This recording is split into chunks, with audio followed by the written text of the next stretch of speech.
in Tour of Flanders, I used to stop for a piss on the Côte d'Ivoire sometimes. Yeah. And that is like 3 or 4 climbs before second time climbing, And it was a good moment because it was a big road afterwards. You could come back and you could chill.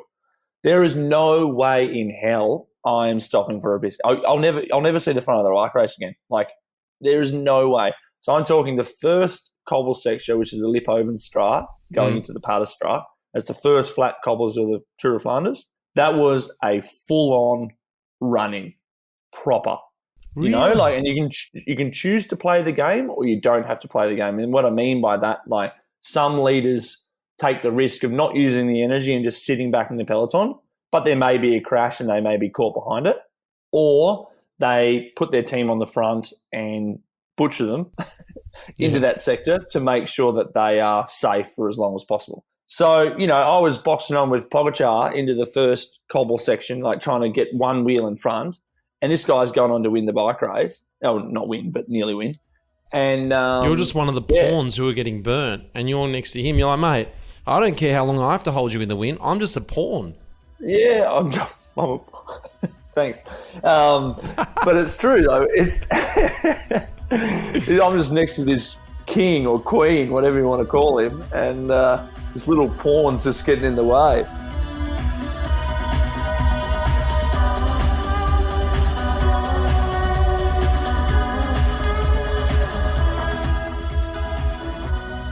Well, that was Luke Durbridge last week talking about the classics. It's classics time. I'm excited. I love tuning in with Durbo every week. This is Talking Luft, and this episode is brought to you by Rapha, our title sponsor. Last week, I was down in Tasmania filming a documentary, and the idea was we're going to go around and chat to different people on bikes. And I was thinking, I don't know if I really want to be wearing cycling kit. So I looked into it and I contacted them at Rapha and I said, is there anything else I can do? He said, well, we've got this Explore range. I was like, what is that? And it's essentially comfortable riding clothes, normal civilian clothes, if you want to call it, civvies. I thought, I don't know about that. I'm not used to riding long distances in normal clothes.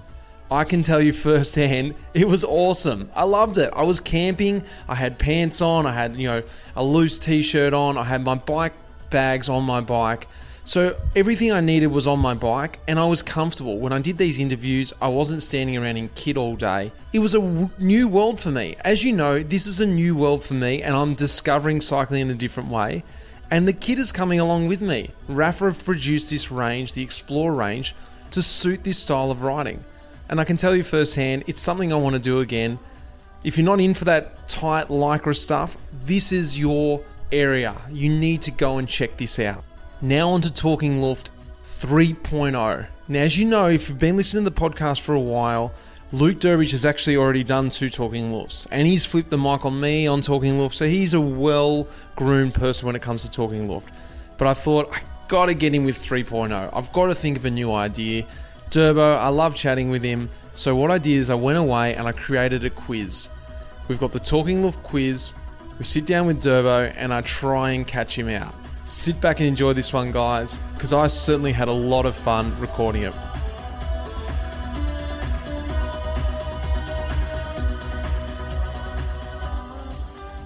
I'm here with Luke Durbridge, Durbo. I've got him back.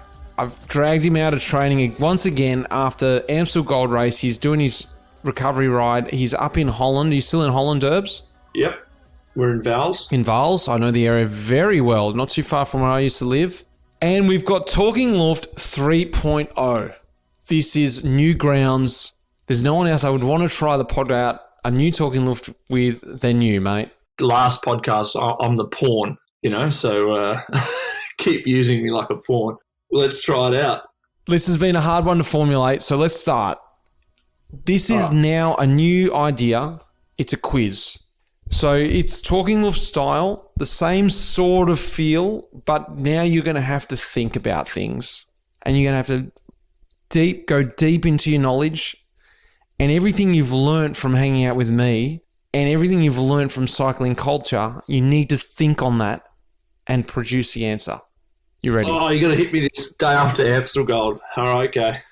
Plenty of brain capacity left. You know I do like to try and bury you as much as I can, so you've got to be ready for it. All right, here we go.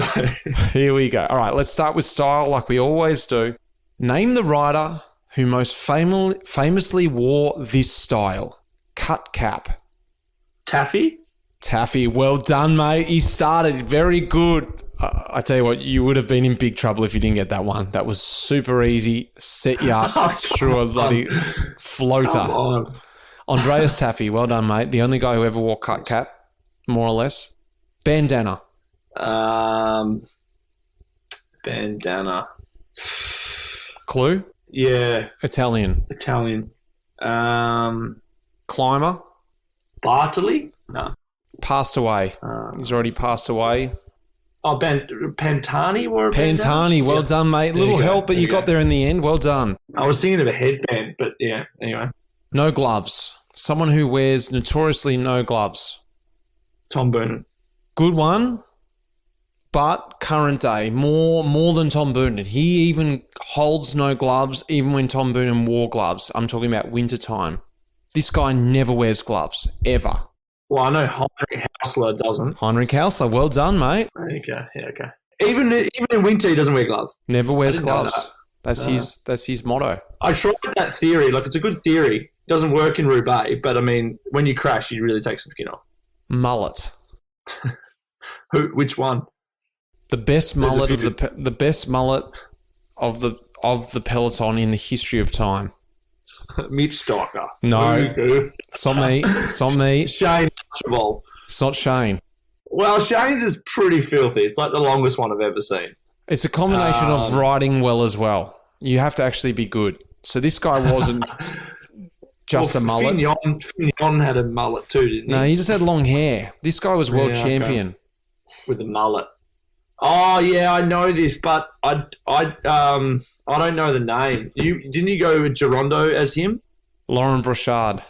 Brochard, yeah. Put that one in your back pocket. All right, and last one in style. Best Luft. The guy who raced with the best Luft. The cap perched on his head. Who handled it the best? Miguel Indurain. Big Mig. Well done, mate. Well done. I'd say you got 50% there. Well done.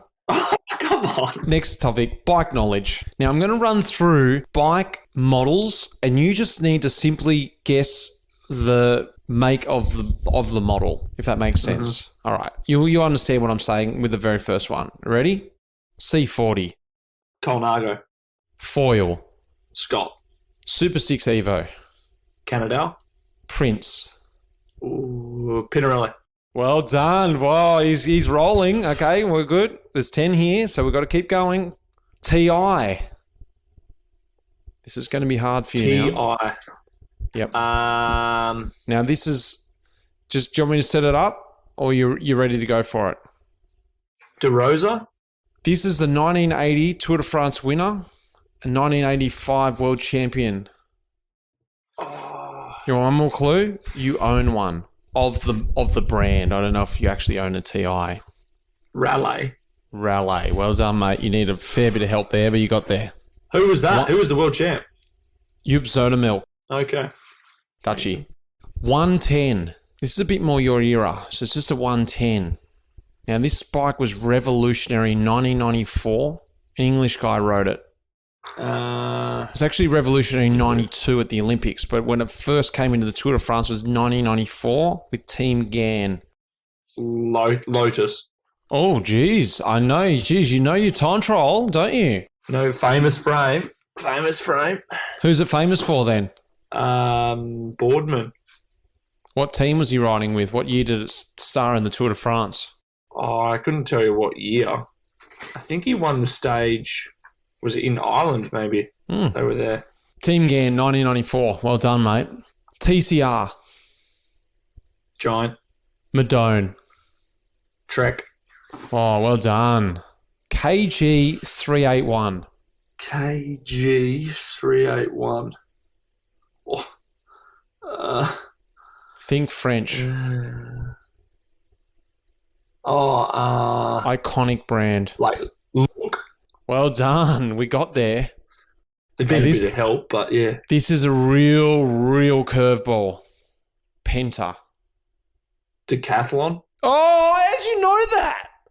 Oh, nice. How did you know that? How did you actually know that? Because when I was thinking of the GAN bike and it was like French, and I was like, fuck, was it Decathlon that they wrote? And then, no shit, that name just sounds like a cheap name. Like, so I was like, that.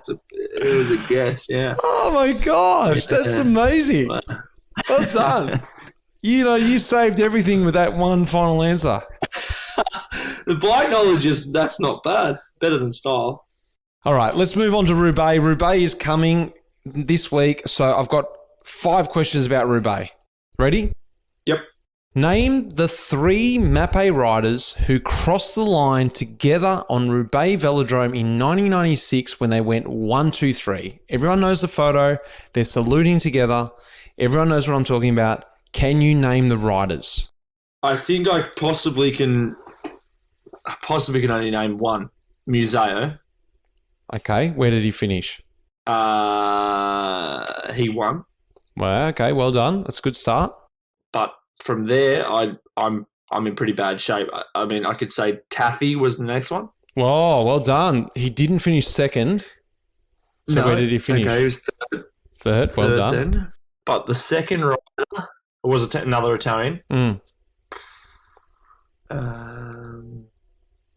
Nah, no way. I actually wouldn't have. Gianluca Bortolami. So he was the second place rider. All right. Wouldn't have got that. Question 2. We did pretty well. Not bad. Name 5 Roubaix sectors.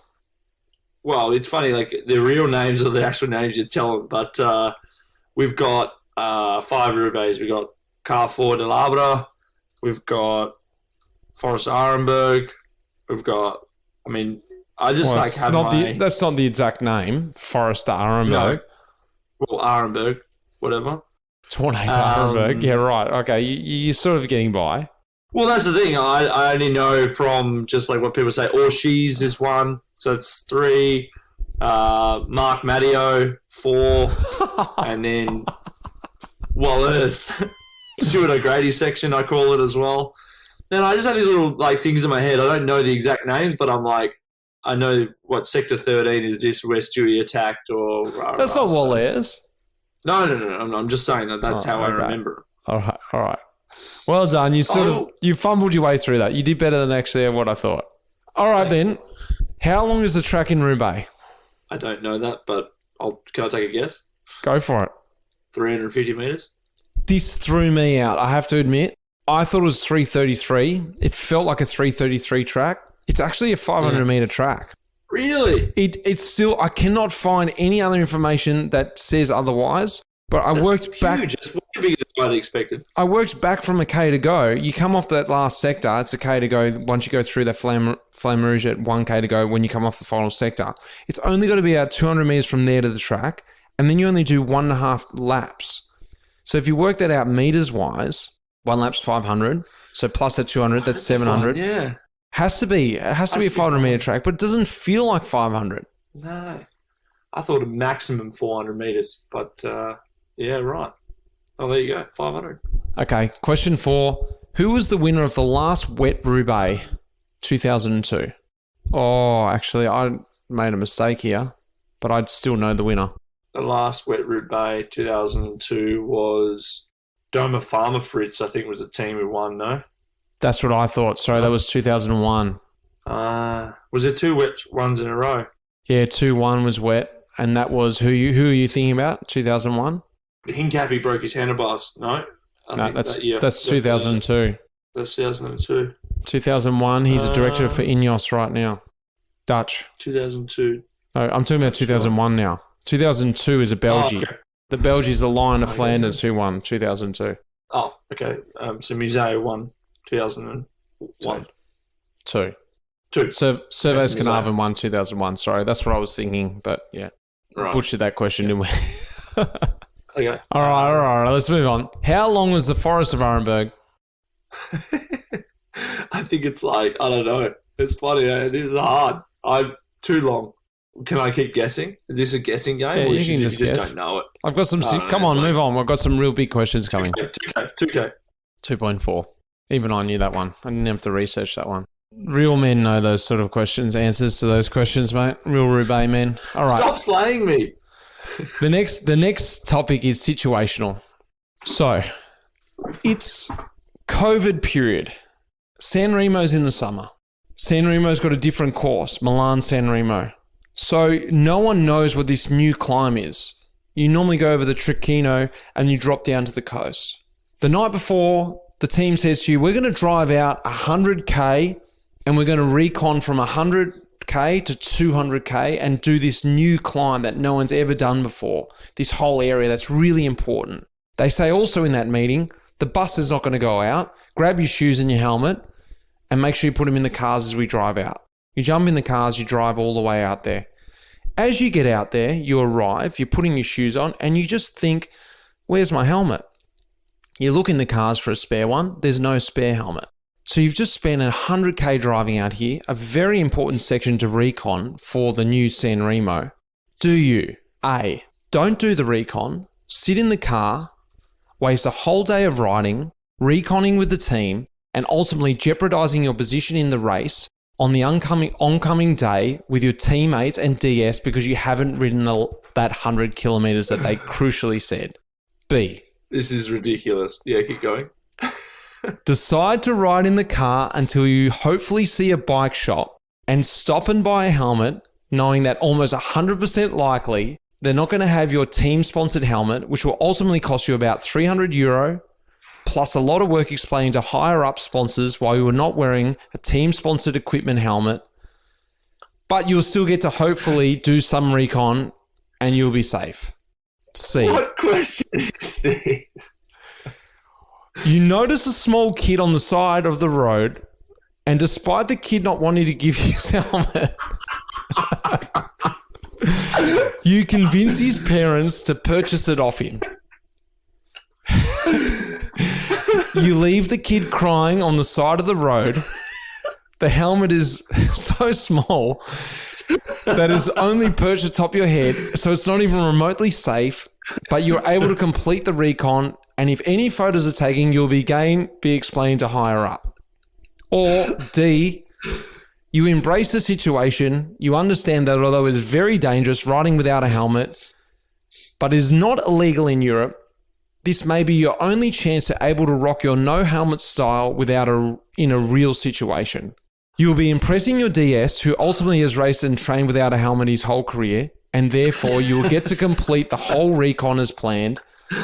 But of course, there are the obvious risks of crashing and photos explaining to higher up again, but for a different reason than not being sponsor correct. A, B, C, or D, Durbo? I'd have to take the kid's helmet, I think. So C, you've chosen C. Yeah, give me your helmet, kid. The reason why I've been able to formulate this question so well is because this is the exact scenario I was in the COVID period. What did you choose? Did you? I chose did you take D. a kid's helmet? I chose D. Wore a headband and just rolled with it. Wore it. And you impressed your DS and didn't have to answer the sponsors. Well, the thing is, I went with Rapha now, so I went back to the DS and he said, "Yeah, what's the problem? Just go without a helmet." And I was like, "Yeah, what is the problem? Let's go for it." All right, quick, next one. It's the last day before you hit a long period of racing. You've been sick and off the bike for a week before and need this long day to close out a very important training block. You've punctured 90K from home. The closest town is 15K away. And you think there's a bike shop there. You've already punctured once and stupidly don't have a second spare. Do you? A, rim bash at 15K to the town, knowing that potentially you could wreck 1, a tyre, and 2, a rim, and ultimately find out there is actually, in fact, no bike shop there, leaving you with a hard and expensive call to Lara, but give yourself the off chance of getting off with scot-free and no damage and a quick replacement tube, and you're back on your way to complete the final session. B, call Lara, get the pickup, but obviously you would need to wait on the side of the road for a minimum of an hour as she drives out, plus the notorious Lara get ready time. Even if she was to bring a tube to go on to complete your ride, the time lost waiting and your location where you punctured, with light falling, you would never make it. You would have no choice but to jump in the car and get a lift home and be safely, but that crucial session would be completely lost. C. Sit and wait. Knowing this is a commonly ridden road and potentially someone would come along soon enough with a spare and help you out, and you could be on your way back into that ever-important training day, but also knowing it may never happen and time is being wasted just waiting and hoping. Or D. Try your hand at hitchhiking. Knowing you don't really speak Spanish that well, if you were happen to land a ride, they were only going to be able to take you to that town that where you think there is a bike shop, leaving you back in the position where you're going to be rim bashing it there, except your bike is probably going to be still intact. But you maybe have lost too much time to complete your ride before dark, waiting for a ride, and even if there is a bike shop there. Durbo? Another absolutely ridiculous situation. Well, but has happened to me and you. The thing is, I like how you put this back on me that who doesn't take two spares. Like, well, you know, I'm not formulating this situation from. I'm not fabricating it. This is the exact situation that happened to us. Yeah, well, this is true. We went on a gravel ride on road bikes. So it's our fault. Reconning strata. I think I'll go situation C. Pull over and wait, and just hope that someone's going to ride by. Because it actually worked for you. Someone picked you up. No, but I didn't pull over and wait. I rim bashed it and then hitchhiked. Yeah. I combined A and D. Yeah, okay. All right. Well, yeah. I'm gonna go with the hitchhike. There's always someone there. Okay. So you're going with D now. Hitchhike. D. Sorry, D. Hitchhike. Okay. All right. Final scenario. You ready? Yep. This one actually hasn't happened to me, but I could just imagine it. It's Gen Wavelgem. Massive crosswinds. You've drunk way too much coffee and water before the start. And although you weren't needing to go to the toilet before the start, as soon as the flag drops, you suddenly feel the pressure building down there. There's no time to think about it because it's on. Crosswinds from the start and racing full gas. It splits straight away. You make front group and you are just full gas swapping off turns all day. But that piss is just building. So much so that it's so intense racing that you cannot concentrate, even through that intense racing. You know you need to go. You must release the pressure. Do you? A. Piss yourself. Something that is hugely frowned upon, not only in the Peloton, but in general society. But knowing it's raining, you potentially could get away with it. You hang at the back and just let it fly, and ultimately allowing yourself to stay in front group, but you would lose all respect in that group if seen urinating on yourself. B. Attempt to piss from the bike. A tough skill to master at any point of the race, let alone in strong crosswinds and echelon racing. You would regain your dignity amongst your peers and yourself, but would put yourself in danger of crashing and losing the front group. C. You stop. You pull over like a normal toilet stop. Know that the front group would be gone and possibly the second group too, but you can piss carefree, safe, and with dignity. Your race may be gone, but there is hope, and the race is only in the early stages. You may come back in the third group once you hit the hill zone. D. You hold on.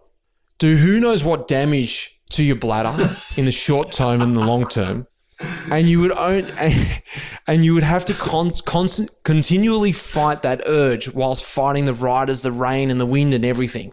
It could be your undoing the whole day. And when you do crack, you wouldn't just fall from second or third group, it would be the end of your day. But while you fight it, you're still in the front group living the dream. Give me your choice. Oh, well, okay, A and B. You can't choose both. You got to choose one or the other. Well, if it's raining, I'm going to go A. Oh, you're pissing and you're just going to piss yourself. I'm just going to piss myself. And if it's pissing down rain, for sure, because it's probably freezing and it keeps you warm and I'm just going to lose my dignity and stay in the front group and ride on to win, get welcome, and I don't give a shit. Throw that kit in the bin. But yeah, this is what I would do. Okay, great. Moving on. Food and drink. A few questions left. What do all these beers have in common? Westmuller Double, Rochefort 10, Orval, Chimay Bleu. A. They are all Belgian Trappist beers. B. They are all brown in colour. C. They're recommended to be drunk from a tulip-shaped glass. D. None of these beers are under 8% in alcohol content. Do you need the answers again? Yeah. Yep, go again. A. They're all Belgian Trappist. B. They're all brown in colour. C. They're all recommended to be drunk out of a tulip-shaped glass. Or D. None of these beers are under 8% in alcohol content. That's a Westmuller Double, Rochefort 10, Orval, Chimay Bleu. I'm going to go the last one. Run me through your thought process. I think Rochefort's not Belgium, and I don't know that, but I think so. And Orval's not brown, and so that excludes B. They're all brown in colour. Okay, that's out. Yeah. So you think A, they're not all Trappist. That's out. Yeah. So that leaves you they're with not Belgium. You said Belgium, no? Belgian Trappist beers, I said. Yeah. So I didn't think Rochefort was one. And Okay, then... so you're going with D. These beers are all under 8% in alcohol content. Oh, you said over. None of these beers are under 8% in alcohol and content. That's right. Yeah, so they're all over 8%. Yeah. Happy with that? Lock it in? Yeah. Wrong. Bam, bam. They're all Trappist. A. They're all Trappist. Orval's only 7%. All of them are from a tulip glass. And Orval is a blonde beer. That's right. Well done. Okay. Durbs, you're up there, mate. You need to be doing this study up there. Which of these is not a wine region? A. Côte de Nuits, Côte de Trieux, Côte de Brulé, or Côte de Rhône? Is not a wine region. Côte de Trieux. What's Côte de Trieux? It's the Nocturberg, whatever you want to call it. It's a climb in Flanders. Well done, mate. Oh, you saw through. Well done. 2 questions left. Which of these coffee orders is not a coffee? A Magic, a Golpo, a Cappuccino, a Bachelor?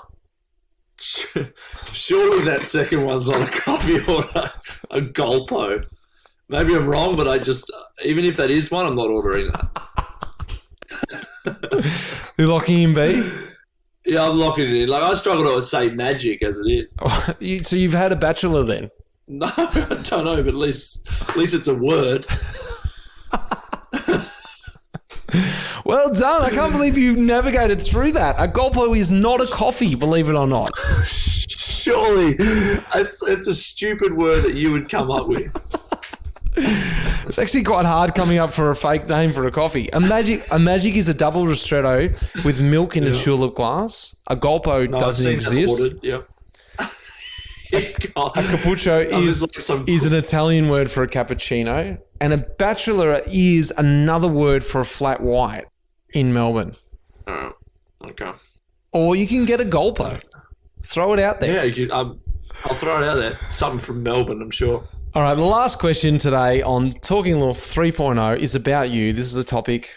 Durbo, what position did you finish in your first Paris-Roubaix? Oh, inside time cut. No. Inside the 90s.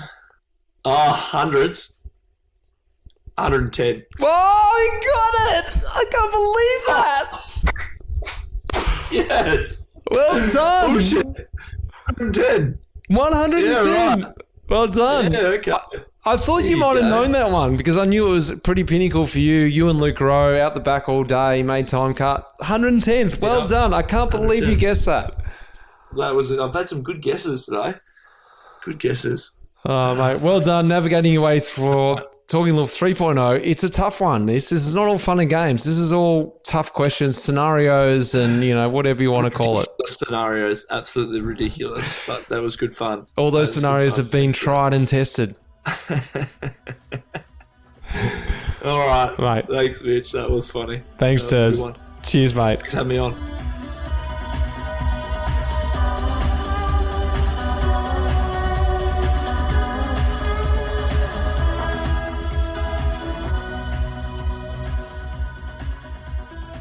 What did you think of that? Like I said, I found it really funny talking to Durbo, and he's always a good laugh. He was pretty good at the quiz, actually. Let me know what you think. I don't know if I can do a 3.0 for everyone because it does take a little while to think of those questions, but for this one time, it was a real lot of fun. We've got Roubaix this weekend. I hope you guys are going to tune into that. I certainly will be watching that. A massive thanks, of course, goes to Rapha, Lara behind the scenes, and Will Jones who puts this episode together. And of course, you guys for listening. Guys, until next week, thanks for listening, and I'll speak to you then. The music in this episode was composed by Pete Shelley. Cheers, mate.